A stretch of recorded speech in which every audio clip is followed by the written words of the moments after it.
feel if an autonomous award selection process is being developed? Introducing AKSIS, Anugerah Kecemerlangan Academic Information System. Now let's go deeper into the secret of AKSIS. I am Rizka Musari. And I am Azim Sudin. And this is UITM News.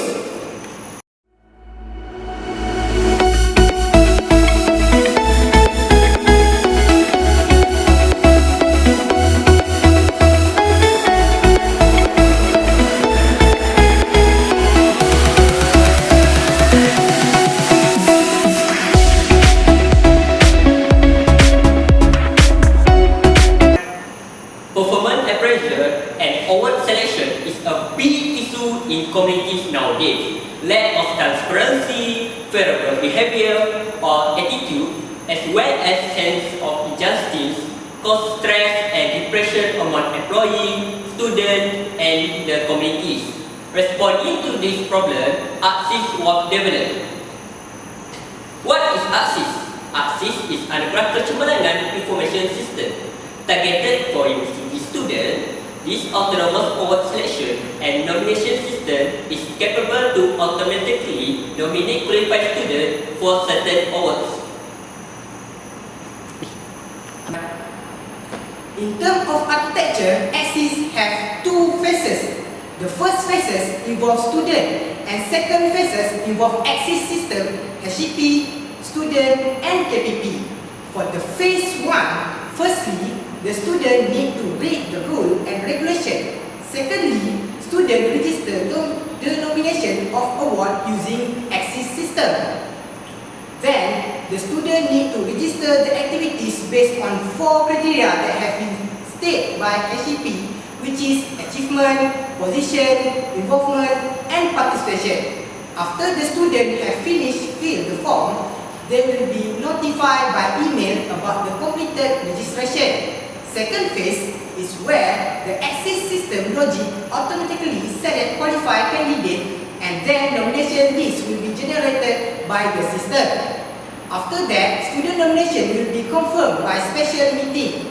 Next, student nomination confirmed by direct HCP. Afterward, the student will be notified by email about the award.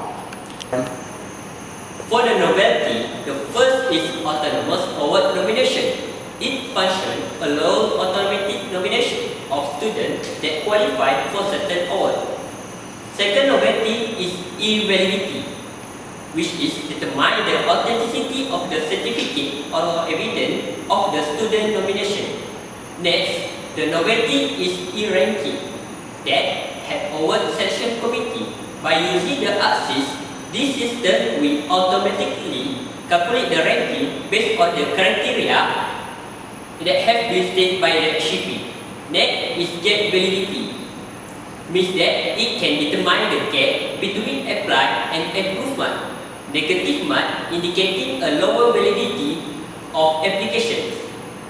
In terms of commercialization potential, AKSIS can be commercialized to the government sector, private sector, university, association, school, and NGO. As long as there is an award selection, AKSIS can be used as autonomous award nomination. For example, Anugerah Tokoh Siswa, Anugerah Kecemerlangan Pelajar, Anugerah Pekerja Cemerlang, Anugerah Tokoh Pelajar, or Anugerah Akademik Negara. Now, let's hear some interview with Dr. Syamsuzan Zakaria, Direct HCP UITM Cawangan, Kelantan.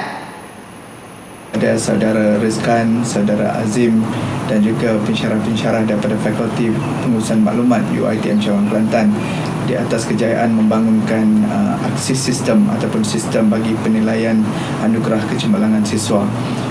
Dan saya percaya dengan adanya sistem ini telah pun membantu menyelesaikan beberapa masalah berbanding dengan penilaian secara manual yang telah pun kita buat pada semester sebelum ini. Antara masalah yang kita hadapi sebelum ini adalah Thank you, Dr. Syamsuzan Zakaria.